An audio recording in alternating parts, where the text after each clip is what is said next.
আসসালামু আলাইকুম, welcome back to my channel সঞ্জিনিমা সঞ্জিদ। আশা করছি সবাই ভালো আছেন, সুস্থ আছেন। ঈদ মোবারক। কোরবানির ঈদের ব্লগ শুরু করতে যাচ্ছে, আশা করছি আপনাদের ভালো লাগবে। এটা হচ্ছে ঈদের দিন সকাল 5টার দিকে আমি লাচ্ছা সেমাইটা রান্না করে নিচ্ছি। এবার আগের দিন রান্না করিনি, কারণ এই ঈদে তো কোরবানির আগে সেমাই খাওয়া হয় না, তাই এবার দেরি করে রান্না করলাম।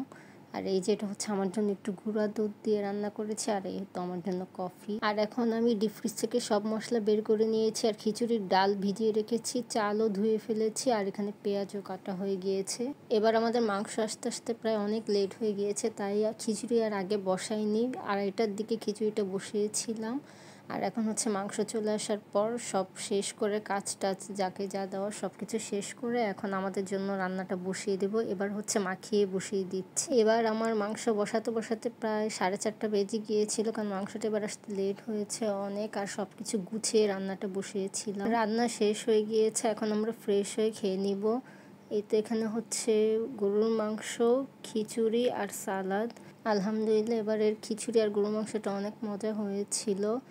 এখন হচ্ছে আমরা খেয়ে নিচ্ছি সবাই মিলে, আর কোক তো থাকবেই। আমাদের খাওয়া দাওয়া শেষ করতে করতে প্রায় 6:30 বেজে গিয়েছিল। এর পরের 2 দিন আর কোনো ভিডিও করা হয়নি, কারণ গেস্ট এসেছিল, একটু ব্যস্ত ছিলাম। এটা হচ্ছে ঈদের 4র্থ দিন, একটু ঝুরা মাংস করে নিচ্ছি, আর এখানে হচ্ছে একটু করলা ভাজি করছি।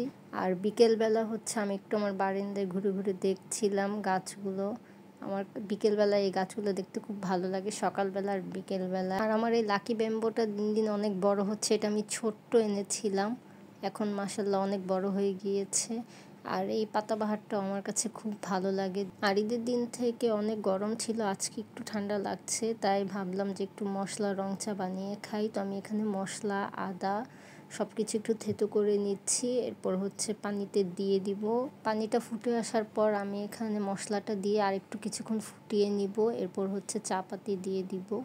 এতে করে মশলার যে পুরো ফ্লেভারটা পানিতে ছড়িয়ে যাবে, আর চা পাতি দিয়ে বেশিক্ষণ জাল দিব না। আমার চাটা বলক চলে এসেছে, এখন আমি নামিয়ে নিব। চায়ের কালারটা খুবই সুন্দর এসেছে, আপনারা কতটুকু বুঝতে পারছেন জানি না, কিন্তু খুব হালকা আর সুন্দর কালার এসেছিল। এখন আমি আমার রুমে চলে এসেছি, চা খাচ্ছি আর ঈদের নাটক দেখছি। আপনারা কি কি ঈদের নাটক দেখলেন অবশ্যই আমাকে কমেন্টে জানাবেন। আমার তো খুব ভালো লাগে ঈদের নাটকগুলো দেখতে, কারণ খুব মজার মজার নাটক হয়, আর বাংলাদেশের নাটক সবসময় ভালো হয়। আমার খুব ভালো লাগে বাংলাদেশের নাটকগুলো দেখতে। আর আমি এখন এখানে কিছু মাংস ম্যারিনেট করে রেখে দিব কালকের জন্য, যদি ভালো লাগে তাহলে রাত্রেও রান্না করে ফেলতে পারি। কোরবানির ঈদে সবার বাসায় 4-5 দিন দেখা যায় এই মাংস রান্নাই চলে, আর ঈদের দিন বেশি করে রান্না করলে তো পরে রান্নাই করা লাগে না, দেখা যায় সেটাই কয়েকদিন ধরে চলে।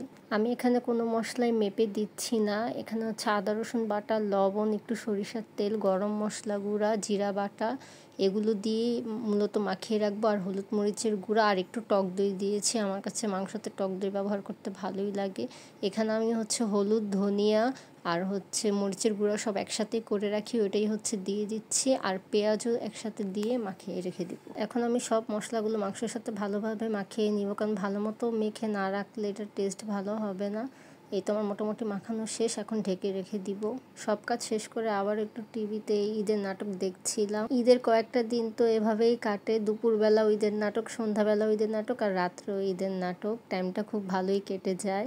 আজকের ব্লগটি এখানেই শেষ করছি, সবাই ভালো থাকবেন, সুস্থ থাকবেন, আর কোরবানির ঈদের ব্লগটি কেমন লাগলো জানাবেন। আল্লাহ হাফেজ।